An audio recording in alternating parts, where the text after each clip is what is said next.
It is Spooky Source Saturday. Oh, I don't know if you saw that I just manifested a cattail out of my ear. Spooky Source Saturday. I am Dr. Samantha Cotrera for the Imagining a New We video blog, a video series designed to help history teachers and other history educators teach history in ways that are more meaningful, transformative, and inclusive for their students.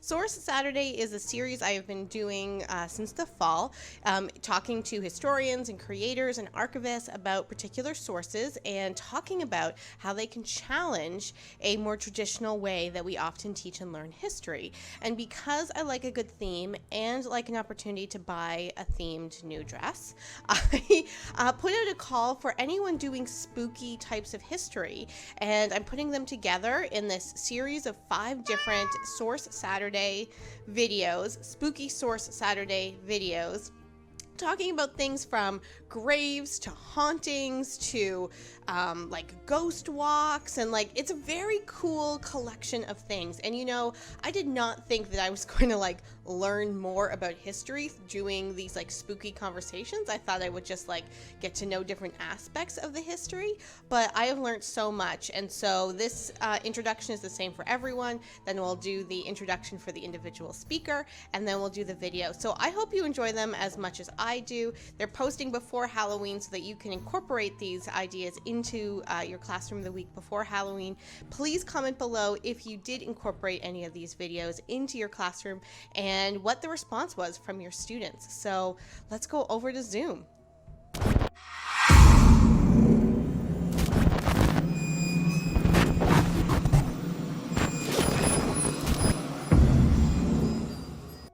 In this video, I talked to Brian Hubner, who is an archivist at the University of Manitoba. As I learned through Twitter has been very useful in doing some of this work. There is a whole paranormal collection at the University of Manitoba. And so someone was like, you should just like talk about the whole collection. And I think we're gonna get a chance to talk about the whole collection, but we're gonna focus on a few different images and photographs from the collection. Brian is an archivist that knows this collection and has presented on paranormal collections and spirit world and audiovisual archival material, but he has also written books and done presentations on Indigenous people in Alberta and Saskatchewan, and he has written a couple books, and it's really exciting to be able to connect with him. So let's go over to Zoom and see Brian. Brian, it is so wonderful to meet you. Thank you for taking time out to talk to me about the special collection I didn't even know existed at the Archives of Manitoba, or the Archives of the University of Manitoba, right? Right. Yes. Yeah, it's actually it's actually called Archives and Special Collections because that includes rare books, and right. other items. Yeah. Right. And yeah, I didn't know it existed, and it is kind of an interesting collection. Yeah. So before we begin, though, do you want to introduce yourself? Yeah, my name is Brian Hubner, and I'm archivist at the University of Manitoba Archives and Special Collections. I've been working here for about almost 20 years, and have a great interest in the Hamilton collection from an archival standpoint, but I work with a lot of good people. And this collection is, or fond as we call it, is one of our premier collections. It's well known around the world, and it's done a lot of things for us. And I recently completed a PhD really based on the collection. So there's a few people who are, I looked at it as an archival resource, but there's some people that are real experts in the content, but I can tell you as much of it as I can, and it's a really strange, and it's really become a magnet for other similar collections, and we're really in the world, we're one of the top archives that collects this kind of material. Yeah. So why don't we just like dive right on in to talk about the collection. So what is this collection, and why is it so special? And why are we talking about it on like this spooky Source Saturday? It's an important collection because it it kind of illustrates what some people were doing in this period. And uh, it's a collection of Dr. T.G. Hamilton, and he was a Winnipeg doctor that lived here from the turn of the century. He died in 1935, and he was interested in researching the paranormal, and that is seeing if he could contact the spirit world and life after death. And so, with his family and some friends, he, for a period of about oh, from the end of the First World War till 1935, and his family actually went beyond that years. He went in with mediums, and you'll see pictures of the mediums here. And he contacted the spirit world. And the thing about it is he was a doctor, so he documented everything. He wrote extensive notes, published some books, and took 700 photographs. So he had a seance room in his house, which was which is still there in Elmwood in Winnipeg, and he took a series of pictures of the seances. So he had a battery of cameras, and one of the special things about the collection is it's extensive, it's intact, it's well documented. Sometimes you get collections that are like fragmentary or consist of a few photos, but his it's all there. The family kept it, and they kept it safe, and they donated it to the University of Manitoba in the 1980s. And of course, it's controversial because there's a range of opinion on how it was created, whether it's real spirits or whether it's faked, and this is a really interesting issue about the collection, and that issue won't change. And you can see these pages here, their research, and they also sent these scrapbooks to other people that were doing similar things, like in England and the United States and Europe. So there are quite a few of these scrapbooks in existence, and some of them got outside the Hamilton family, and actually we know of some that have been sold and so on. And so they're really considered very valuable and so unique. And Hamilton, this collection has been the basis for a play, films, a novel, all sorts of artistic exhibition works. It's been a very creative source for, and that's one of the things I looked at my PhD. It's been a creative source for a lot of researchers, and to tell you the truth, almost every Halloween since I've worked at almost 20 years at the archives, we've had inquiries about the collection, especially in October, Halloween coming, about spooky nature and the scary pictures. And for example, the pictures were used in a major Hollywood movie called The Haunting in Connecticut about 10 years ago. So it's being used. You can see here some of the pictures too, and with his notes. So he made notes and observations on every seance.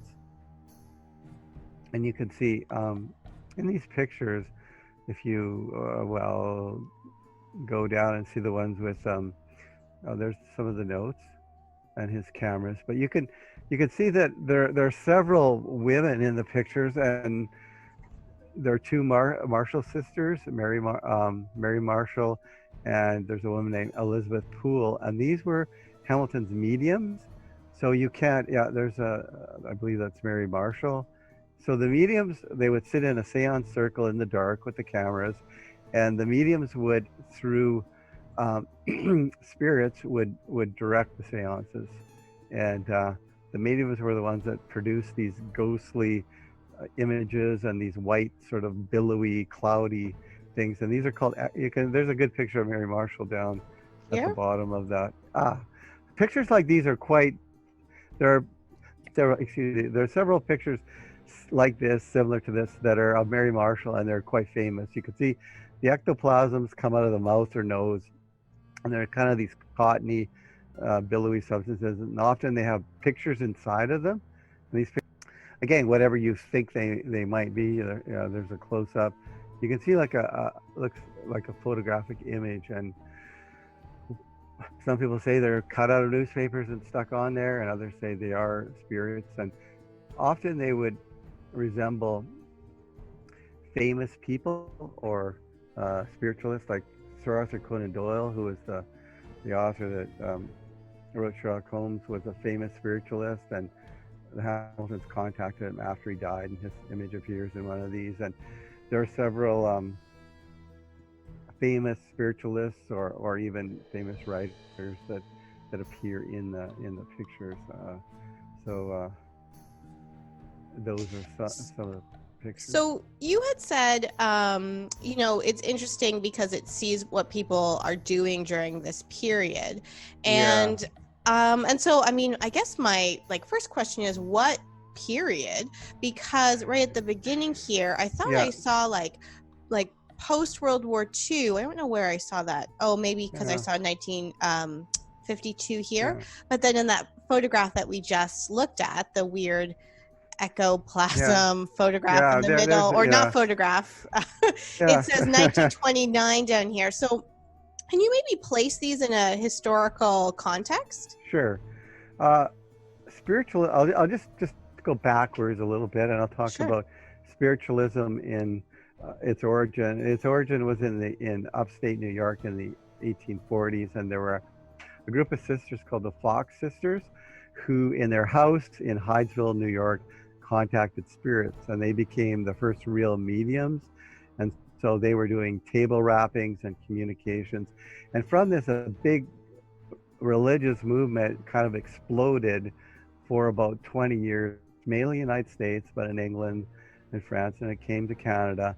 So it was that mainly female mediums were able to contact the spirit world, and they became the leaders of this new religion called spiritualism. So this, and then you start getting people photographing them and photographing the spirits, and this starts like in New York and in London and so on. So this sort of movement had its heyday from about 1848 till about the 1880s, and by the 1880s it was, people were attempting to disprove it, so on. It sort of died out, but there was a resurgence in the 1920s and 30s by people in United States, Germany, France, that began to examine this from a scientific, what they believed to be a scientific point of view. So they started, again, contacting mediums, and the people that are doing this wanted to prove that living people could contact dead people and the spirit world. So Hamilton was kind of, all these pictures, pretty much the ones you see here, are from 1920s to 1930s. That was his time of investigation. And it was actually kind of a little bit past the heyday of spiritualism, but it was in this period of scientific examination. Now, Hamilton's science and these science would not pass as science today, but to them, because they used cameras and they made lots of notes and they did explanations, they considered that scientific investigation. And if you tried to do this for a science project today, you would fail.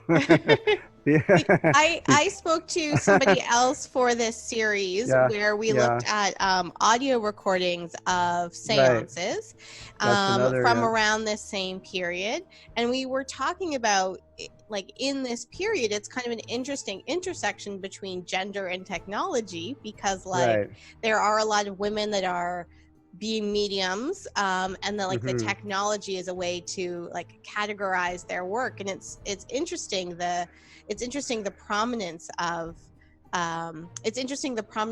these types of themes that we can see in these photographs as well.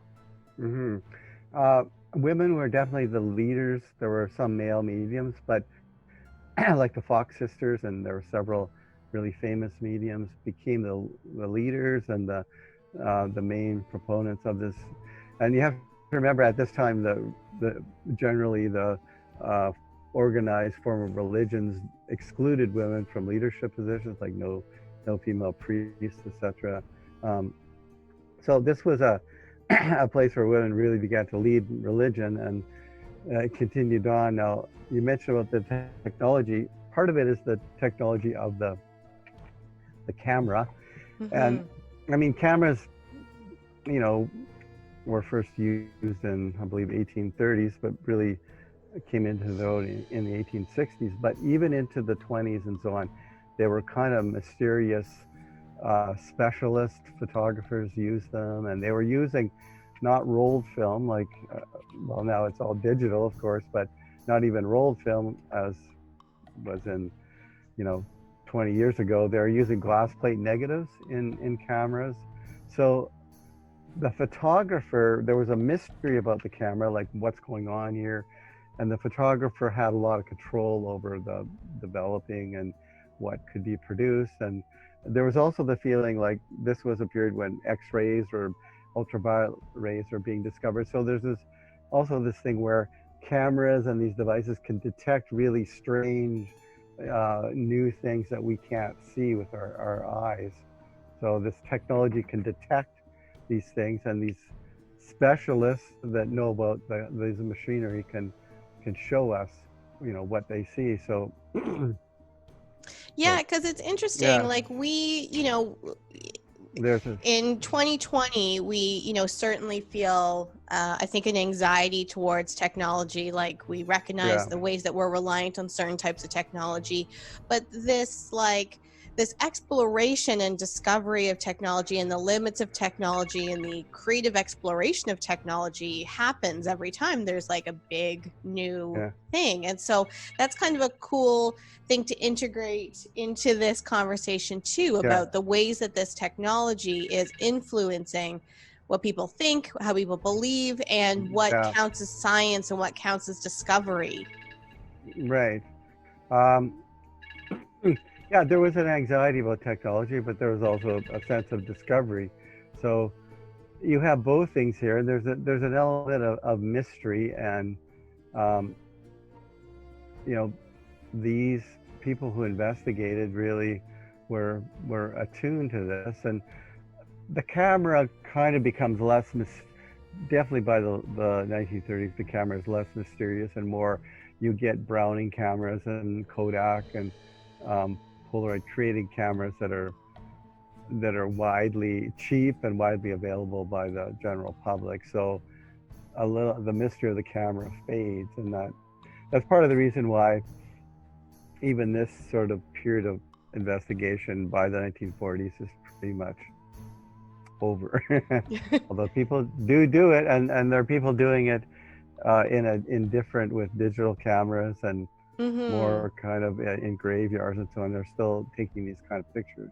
Yeah. You can see them on the internet. Yeah.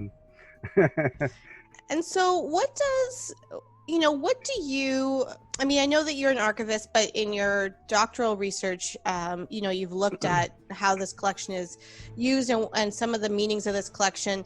What are some of the things that you take from this collection as a whole in understanding the Hamilton family, but also understanding this moment? It's a really important moment for Winnipeg, Manitoba, and because the Hamiltons were very, I mean, they were prominent people, and they had extensive connections to doctors and lawyers and so on. So it is like kind of an elite group taking this investigation as far as they can, and mainly while they're doing it was kept secret because there was a kind of you know, a feeling that it wasn't acceptable in the wider society. And the collection itself still has some of that stigma attached to it. Paranormal collections are often considered not really good archives or real, but they're totally real. They're totally a record of investigation of what Hamilton and his family were doing. So they're real records. Now, whether you believe in the pictures themselves is another matter, but they're a record of what they were doing, you know, at the time.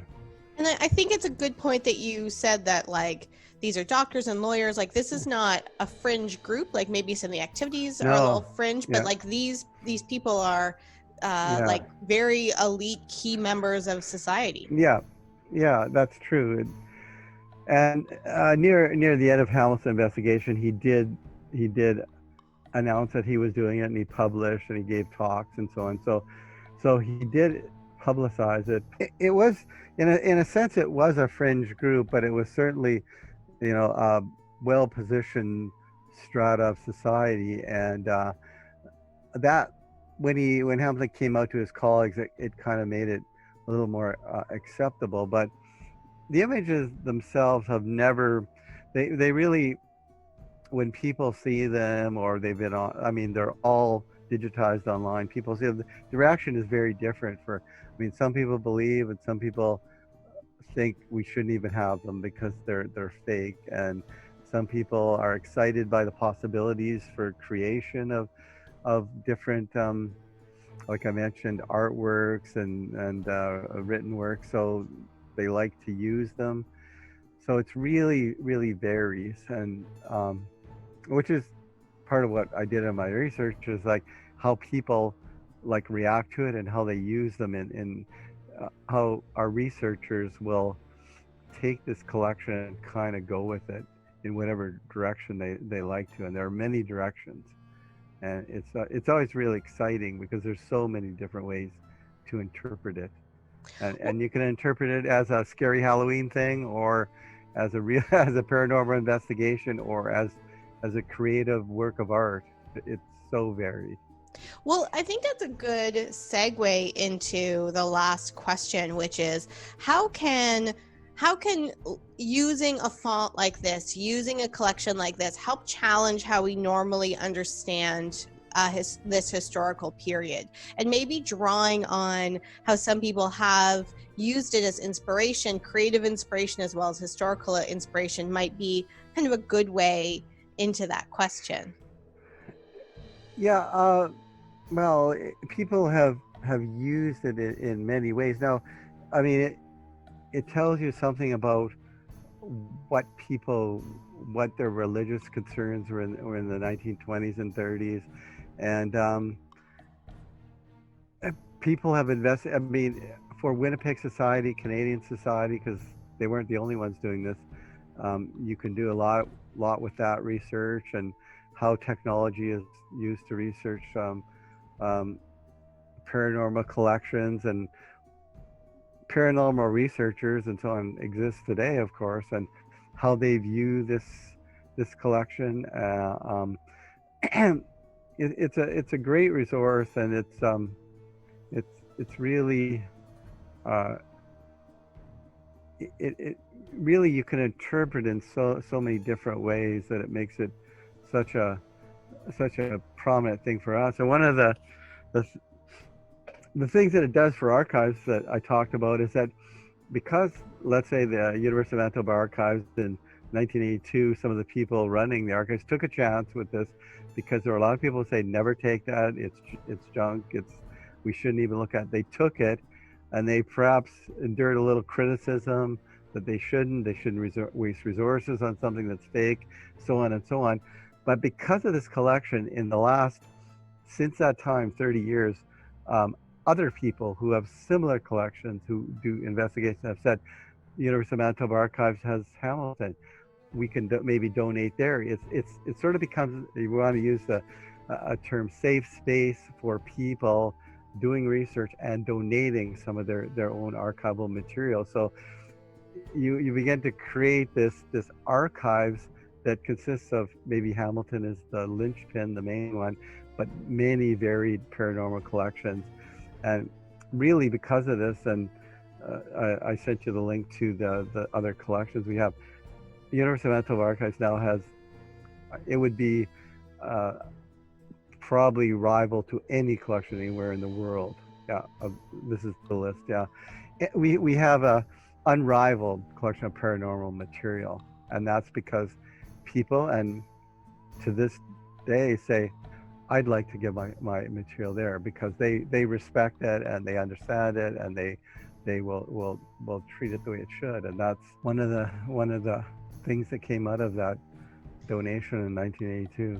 You know, one of the things that I talk about a lot through the videos, not just in this series, but in all my videos, is when we there's a real impetus in history curriculum across Canada right now for teachers to use primary sources to help students learn history.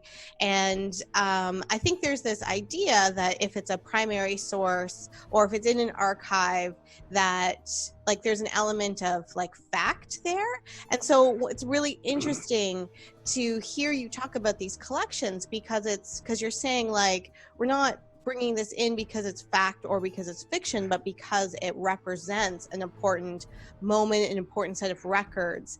And it's important that we are allowing these kind of safe spaces. Wow, University of Manitoba Libraries really wants me to ask a question. Yeah, pop up. It's a place for people to be able to bring different variations of how they understand the world and how they understand truth to the archives and special collections, so that we do have these records that are important understandings of people's beliefs and people's understanding of the world. Yeah, I think like really what you have to think of it is that there's spiritualism, hymnals. You have to think of them that you mentioned it's interesting about that, that what is in the archives are facts. So they're what they are is they're facts for their creators. So for Hamilton and so on and all these. It's great. Things are not like you can't look at it as it's a fact for you or a fact for me, but for its creators, these are totally factual, and you have to say that the archives are creating this because it's a record of the activity of people who acted in not a self-conscious way to create archival records, but created these records in a way to like document their own activities. So it's the record of what they did is there, and it's as factual as anything else in the world. We're getting a few broken links here. Is that okay? Are those the ghosts haunting our collection? Maybe I don't know. And we have more questions from U of M libraries, but yeah, that's right. I feel like this has just become a séance. The University of Manitoba Libraries is like, please ask us a question, and then we'll let you look at the page.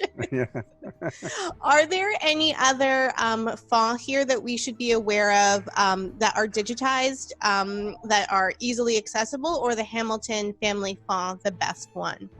The Hamilton family is probably the most accessible one. They're all good. Some are more textual than others, and some are more photographic. But there's things like there are spirit recordings. There are spirit recordings, and there are things like automatic drawing. So there are some more. Those are the Jim Ellis or the séance recordings, and they're all pretty good in their own way. I would point. Peter Ackroyd is the father of Dan Aykroyd. Oh, really? Yeah. Well, like I said, so we're just getting broken links, but that's cool. Yeah. Well, this was really wonderful. Thank you so much for sharing this collection with me, with us. I think it's a really interesting, it's such a fascinating collection. And I think that, I'm hoping that teachers, I know especially students, will be really kind of interested in, talking about or learning about these, I think students would be really interested in using these as a way to think about the 1920s and 1930s in different ways than maybe we normally do. And so, thank you so much for bringing this to us. And is that your son? Okay, you're welcome. Hi, son. Yeah, that's it. Yeah. That's it. Thank you so much, Brian, and we will be in touch. Thank you, Samantha. We will. Thanks. Okay, bye. Bye.